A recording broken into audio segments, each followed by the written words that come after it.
Welcome to episode 265 of Lucretius Today.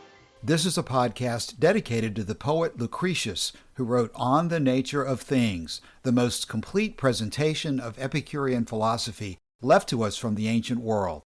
Each week we walk you through the Epicurean text, and we discuss how Epicurean philosophy can apply to you today. If you find the Epicurean worldview attractive, we invite you to join us in the study of Epicurus at EpicureanFriends.com, where we discuss this and all of our podcast episodes. This week we have another special episode in which our podcaster co-host Joshua will give a talk entitled The Deep-Set Boundary Stone, Epicurus and the Perils of Applying the Principles of Geometry to Ethical Philosophy. This episode is going to provide a general introduction to the relationship between Epicurean philosophy and science. Ironically enough, there has been a criticism of Epicurean philosophy over the years that the most famous exponent of atomism, the most famous exponent of an evidence-based approach to life and ethics, is somehow anti-science. Nothing could be further from the truth, so that's an important fiction to be dispelled, because it is through the study of nature, which is what true science is all about, that Epicurus reached all of his conclusions about the nature of the universe and how to live. This is a very contentious topic, however, and one reason is that people get tripped up over what actually is science.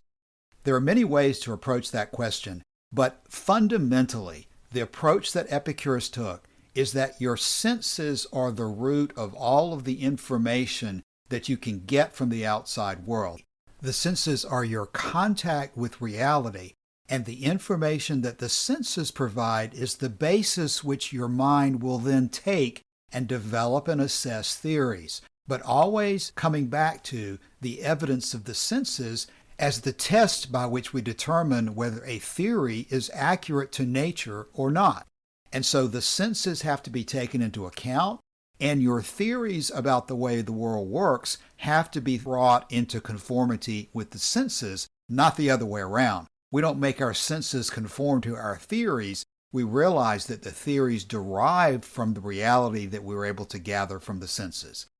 In today's episode, Joshua will be able to give only a brief presentation of the topic.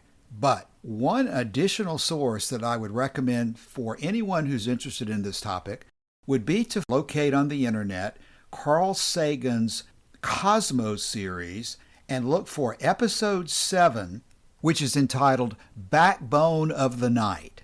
In that episode, Carl Sagan, who is one of the most famous proponents of scientific inquiry in the last 100 years, went back into the history of Greek philosophy, visited the island of Samos, where Epicurus was from, and produced a very, very helpful summary of where this theory of a geometrical or mathematical approach to reality came from in the first place. The episode does not mention Epicurus, but does mention Democritus, and sets out how a series of philosophers pioneered by Pythagoras, but expanded and implemented further in Platonism, and I would submit as well is implicit in Stoicism, and all of these rationalistic-based philosophies which attempt to argue that through the mind alone, separated and freed from the body, there is somehow a higher truth than what Epicurus was pointing to in looking to nature and the senses as the ultimate guide for how we should live. If you look around, you can find episode 7 on the internet, and while I recommend the entire episode, if you want to fast forward past the introduction, you can start around the 20-minute mark when Sagan goes to Greece and begins discussing the history of the Greek schools. Then when you get around to the 39-minute mark, you'll find that Sagan takes Plato apart using an approach and a perspective that is very similar to that which is advocated by Epicurus. Here's a section that's worth quoting in full, starting with the Pythagoreans where this problem developed and then continuing into Plato. Sagan says this, and it's very interesting to hear Sagan say it in his own voice. Quote, "The Pythagoreans had discovered in the mathematical underpinnings of nature one of the two most powerful scientific tools. The other is, of course, experiment. But instead of using their insight to advance the collective voyage of human discovery, they made of it little more than the hocus pocus of a mystery cult. Science and mathematics were to be removed from the hands of the merchants and the artisans. This tendency found its most effective advocate in a follower of Pythagoras named Plato. Plato preferred the perfection of these mathematical abstractions to the imperfections of everyday life. He believed that ideas were far more real than the natural world. He advised the astronomers not to waste their time observing the stars and the planets. It was better, he believed, just to think about them. Plato expressed hostility to observation and experiment. He taught contempt for the real world and disdain for the practical application of scientific knowledge. Plato's followers succeeded in extinguishing the light of science and experiment that had been kindled by Democritus and the other Ionians. Plato's unease with the world as revealed by our senses was to dominate and stifle Western philosophy. End quote. Now that's what I would submit to you is essentially the attitude that Epicurus takes to geometry, mathematics as an ethical tool. To the extent that those tools are useful in producing a better and happier life, Epicurus is going to endorse them, just as he would endorse any tool that leads to pleasure and leads to the avoidance of pain. But that's not what Pythagoras and Plato, and through them, the later versions of them, such as the Stoics, are doing. They are looking at a disembodied science, separated from the senses, as if it is an end in itself, as if it is more real than nature, according to Carl Sagan.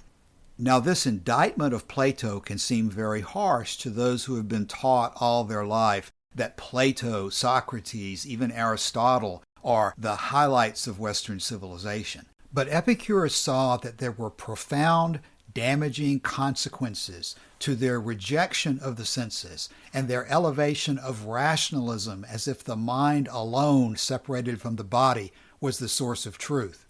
And Epicurus, being the practical philosopher that he was, is always going to focus on the real-world consequences, and he is not going to let his mind go off into flights of fancy that are disconnected from the senses and which lead to extremely harmful and damaging conclusions when you think that somehow your mind and your body can be separated. So, today, Joshua will bring an introduction to this topic using his own personal experience, including his background as a surveyor, in which he had to work with, as part of his job, the relationship between mathematics and the real world. And that will introduce you to the topic, after which you can go to the Carl Sagan episode of Cosmos if you have time. But whether you have time for Carl Sagan or not, Joshua's talk will give you a very good introduction to this topic. So without further ado, here is Joshua on the deep-set boundary stone. The deep-set boundary stone, Epicurus and the perils of applying the principles of geometry to ethical philosophy. 2 or 3 years ago, I was employed as a crew chief in a land surveying and civil engineering firm in the state of Florida. My day was spent in the field, and while the work we did was diverse, woodland, swampland, and coastal topography, boundary surveys, section breaks, and so on, nearly all of it was reducible to geometry. Using the traditional method, land surveying starts by occupying a given point, taking a backsite to a second point to establish a baseline, and then pulling angles and distances off that line to measure the land, the improvements made to it, such as buildings and fences and the like, and most importantly, the boundary lines that circumscribe it. Even though the field computers do most of the math these days, and GPS-based systems have introduced an added layer of complexity, land surveying is rooted in a branch of mathematics using axioms largely unchanged since the days of Euclid in the 4th century BCE. But I was also spending much of my free time in the study of the ancient Epicureans, and there came a moment when I began to realize that there might be a fundamental conflict between my passion and my work. While Lucretius was happy to evoke the land surveyor's language of the deep-set boundary stone no fewer than 4 times in his poem as a metaphor for the limits of nature, limits to what can be and what cannot, Epicurus, it seemed, had little patience for the discipline of geometry. In the 5th century, a Neoplatonist scholar by the name of Proclus makes the point explicit. Now that we have summed up these matters, it remains for us to examine the propositions that come after the principles. Up to this point, we have been dealing with the principles, and it is against them that most critics of geometry have raised objections, endeavoring to show that these parts are not firmly established. Of those in this group whose arguments have become notorious, some, such as the skeptics, would do away with all knowledge, like enemy troops destroying the crops of a foreign country. In this case, a country that has produced philosophy, whereas others, like the Epicureans, propose only to discredit the principles of geometry. Another group of critics, however, admit the principles, but deny that the propositions coming after the principles can be demonstrated unless they grant something that is not contained in the principles. This method of controversy was followed by Zeno of Sidon, who belonged to the school of Epicurus, and against whom Posidonius has written a whole book and shown that his views are thoroughly unsound. Proclus Lysias, Commentary on the First Book of Euclid, translated by Glenn R. Morrow. Cicero, and this is typical of him, is even more scathing. Nor is it proper, he wrote, in a natural philosopher to believe in a least possible body, a hypothesis Epicurus certainly never would have formed if he had chosen to learn mathematics of his friend Polyaenus rather than to make him actually unlearn what he knew himself. Cicero on the Ends of Good and Evil, translated by James Reed.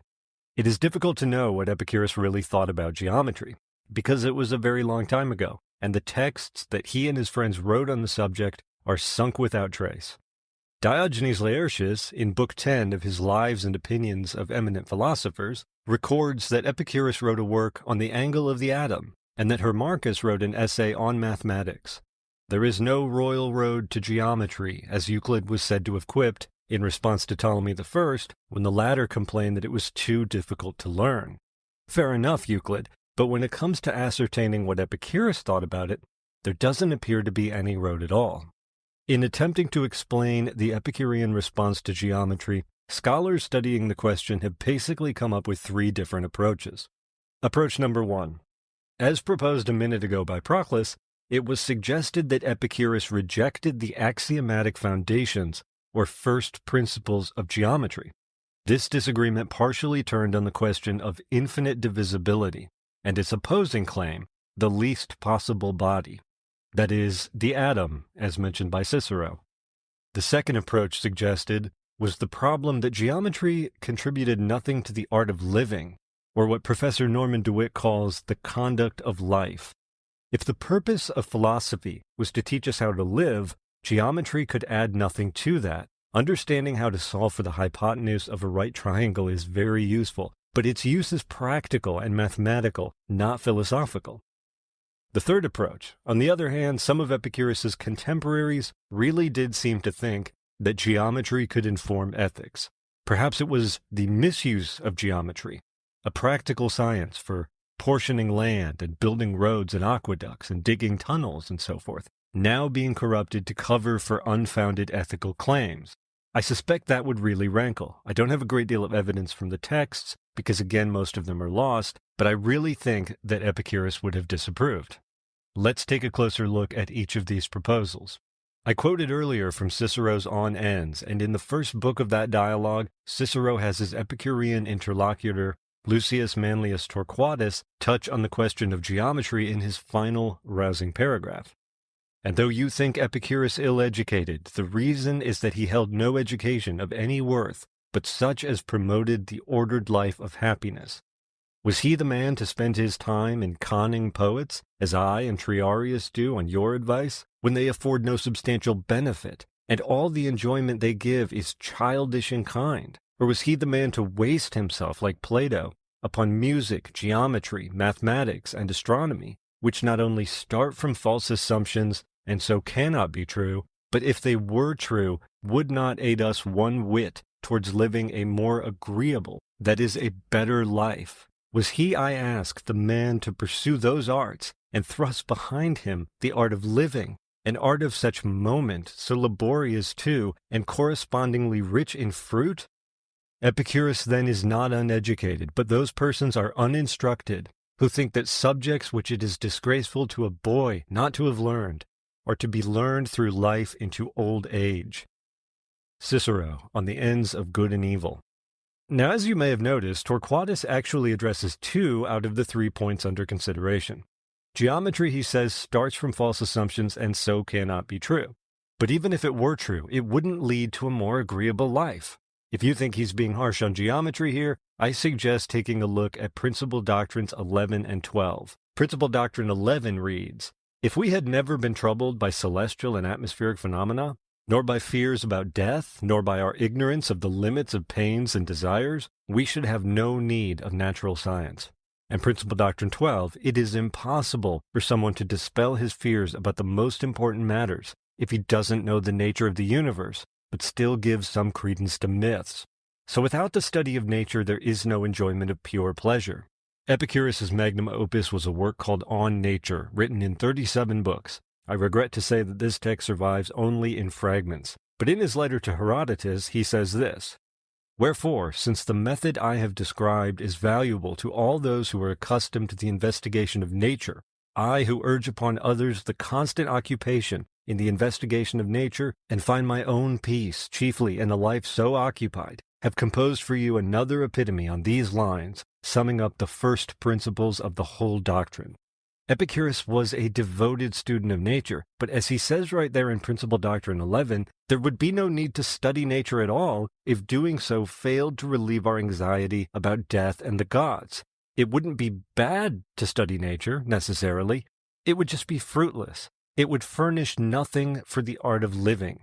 This is his baby, the study of nature. But if it wasn't real, he'd have no problem dumping the metaphorical bathwater. Somewhat ironically, neither would the Stoic Seneca. There's a surprising level of agreement on this point. Geometry is useful and all, but let's not lose our heads. The following is a passage from Seneca's Letters to Lucilius, translated by Margaret Graver and A. Long. "The geometrician teaches me to figure the size of a plantation, but he doesn't teach me how to figure what quantity of wealth is sufficient for a human being. He teaches me to do computations, adapting my fingers to the purposes of greed, but he doesn't teach me that such computations are beside the point, that it doesn't make one any happier to have accountants wearing themselves out over one's income. Indeed, that a man who would find it a misfortune to have to compute his own net worth possesses nothing but superfluities. How does it help me to know how to divide up a field if I don't know how to divide it with my brother? How does it help me to figure out the precise size of a garden plot down to the 10th part of a foot if it upsets me that my unruly neighbor is shaving a little off my land? He teaches me how to keep from losing that strip near my property line, but what I want to know is how to lose all my property and yet remain cheerful." Now, while Epicurus would probably disagree with some of the direction that Seneca is taking that, it does help to address the second point under consideration. But back to the first point. Why did Epicurus think geometry was based on false assumptions in the first place? Well, as I said before, this primarily turns on the question of infinite divisibility. In the Epicurean cosmos, there is, according to Lucretius, a deep-set boundary stone, a least possible size, a minim, and that minim is the atom. The idea of infinite divisibility is directly antithetical to atomism, partly because the word atom is Greek for uncuttable.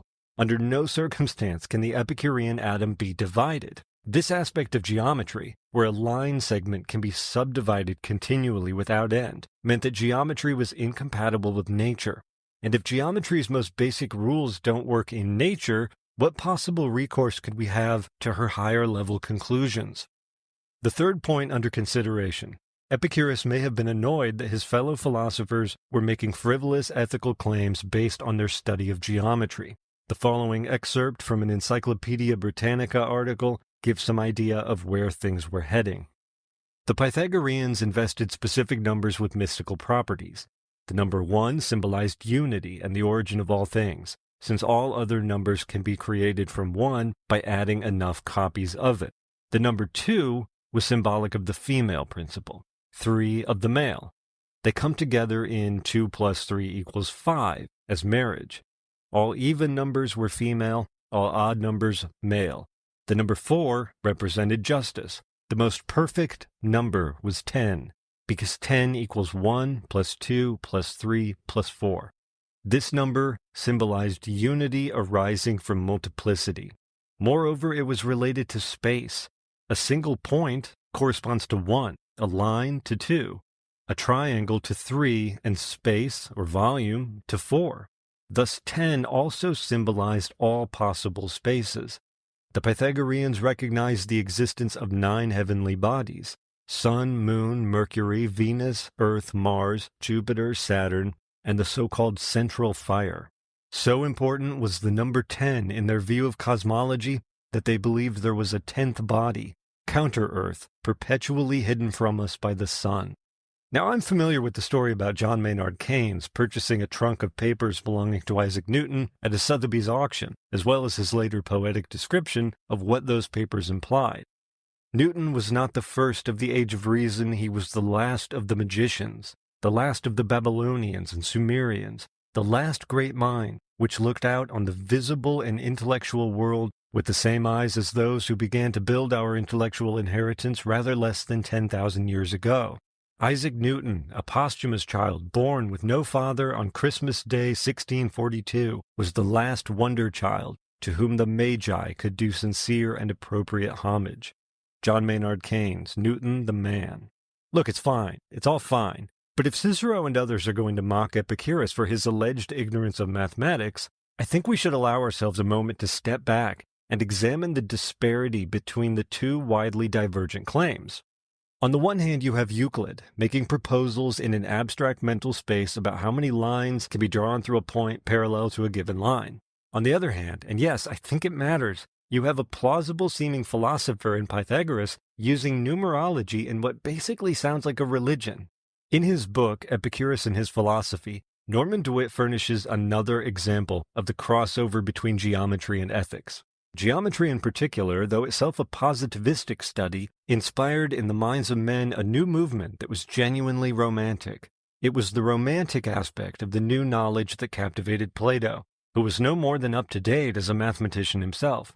In geometry, he seemed to see absolute reason contemplating absolute truth, perfect precision of concept joined with finality of demonstration. He began to transfer the precise concepts of geometry to ethics and politics, just as modern thinkers transferred the concepts of biological evolution to history and sociology. Especially enticing was the concept which we now know as definition. This was a creation of the geometricians. They created it by defining straight lines, equilateral triangles, and other regular features. If these can be defined, Plato tacitly reasoned, why not also justice, piety, temperance, and other virtues? This is reasoning by analogy, one of the trickiest of all logical procedures. It holds good only between sets of true similars. Virtues and triangles are not true similars. It does not follow, therefore, because equilateral triangles can be precisely defined, that justice can be defined in the same way. Modern jurists warn against defining justice. It is what the court says it is from time to time. But what does Plato himself say about these matters? Well, in Book 7 of his Republic, Plato has Socrates continue the dialogue by presenting the well-known allegory of the cave. In this allegory, we are to imagine a group of people chained to the wall of the cave. Out of sight of these people, perhaps on a ledge high up in the cave wall behind them, are two things. First, there is a fire, far back into the recess of the ledge. In front of the fire, on the edge of the ledge, there are figurines and other objects. The light of the fire casts the shadows of these objects onto the cave wall in front of the people on the floor. This little world of flickering light and shadow is all they know. Now we are to suppose that one of these people manages to escape the microcosm of the cave and ascend up into the world of sunlight and fresh air. For Socrates, this person represents the philosopher, one who has seen through and escaped the illusory world of sense perception, with its constant change and flux, like so many flickering shadows on the wall.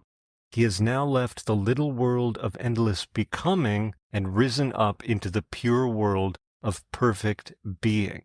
Socrates suggests that if this man, enlightened as he has become by his experience of truth, were to descend back down into the cave, he would never be able to express what he has seen. Indeed, his eyes, which were dazzled by the sun above, would take some time to adjust to the darkness of the cave, and those down below would think him blind in comparison to themselves. It's an engaging little story. In the world of the allegory, the senses are not merely unreliable. They are presenting an illusion, indeed an outright lie. Things really start to get weird here. You see, only those who can escape the cave and ascend to the world of pure being, that is, the world of the good, should be permitted to rule in this ideal state. But here's the rub. Those who are permitted to rule, having ascended to the good, must now make a descent back into the world of the cave.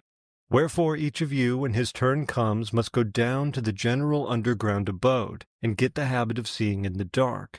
When you have acquired the habit, you will see 10,000 times better than the inhabitants of the den, and you will know what the several images on the wall are, and what they represent, because you have seen the beautiful and just and good in their truth.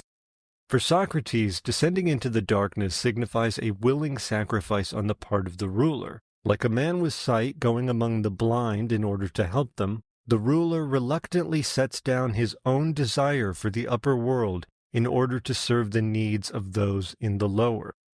Socrates then moves on to the all-important question: how does one learn the way out of the cave? With his interlocutor Glaucon, he discusses several branches of study among the Greeks and judges whether each one will help the philosopher to make the ascent.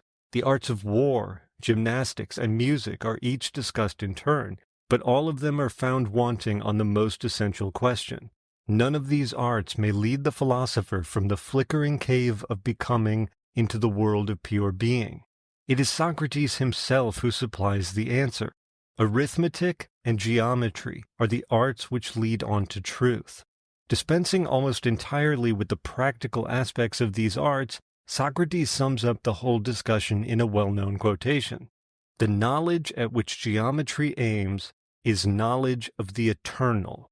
Where the senses lie, geometry leads on to truth. Where the pleasures of the body are like leaden weights dragging us into darkness, Socrates says that geometry is a ladder to the pure realm of perfect being. In the 2012 film Lincoln, directed by Steven Spielberg and starring Daniel Day-Lewis in the title role, there is a scene in which the president is mulling over an important decision in the telegraph room. While he's thinking, he falls into conversation with the telegraph operators about Euclid and the ancient axioms of geometry. The script was written by Tony Kushner, and in this scene Lincoln says this: Euclid's first common notion is this: things which are equal to the same thing are equal to each other. That's a rule of mathematical reasoning. It's true because it works, has done, and always will do. In his book, Euclid says this is self-evident. You see, there it is, even in that 2,000-year-old book of mechanical law, it is a self-evident truth that things which are equal to the same thing are equal to each other. We begin with equality. That's the origin, isn't it? That balance. That's fairness. That's justice.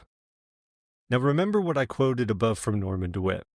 This is reasoning by analogy, one of the trickiest of logical procedures. It holds good only between sets of true similars. Virtues and triangles are not true similars. It does not follow, therefore, because equilateral triangles can be precisely defined, that justice can be defined in the same way. Now, I will admit that the analogy Lincoln uses in that scene makes for really engaging cinema. But using geometry in service of ethical claims like human equality puts him on shaky ground.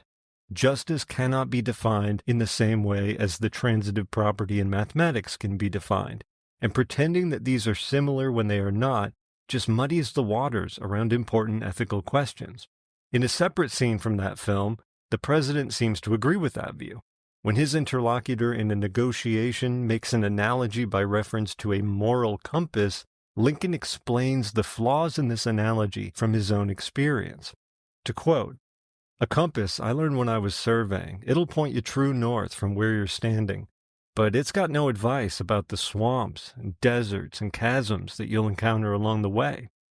If in pursuit of your destination you plunge ahead heedless of obstacles and achieve nothing more than to sink in a swamp, what's the use of knowing true north? Now, if you spend any time in the land surveying profession, you're likely to hear a canned joke about the 4 faces carved into the rock at Mount Rushmore. Those faces, the joke goes, represent 3 surveyors and 1 other guy. Like most jokes that circulate professionally, it isn't particularly funny. It isn't supposed to be. It circulates because it's a point of pride. The map is not the territory, and no one knows that better than the people who map the territory. It's one thing the Lincoln film got right. It's something we should all keep in mind. Thank you for watching. I hope you've enjoyed this video as much as I've enjoyed making it. I have barely scratched the surface on this topic, and we will be discussing this and much more at the EpicureanFriends.com forum.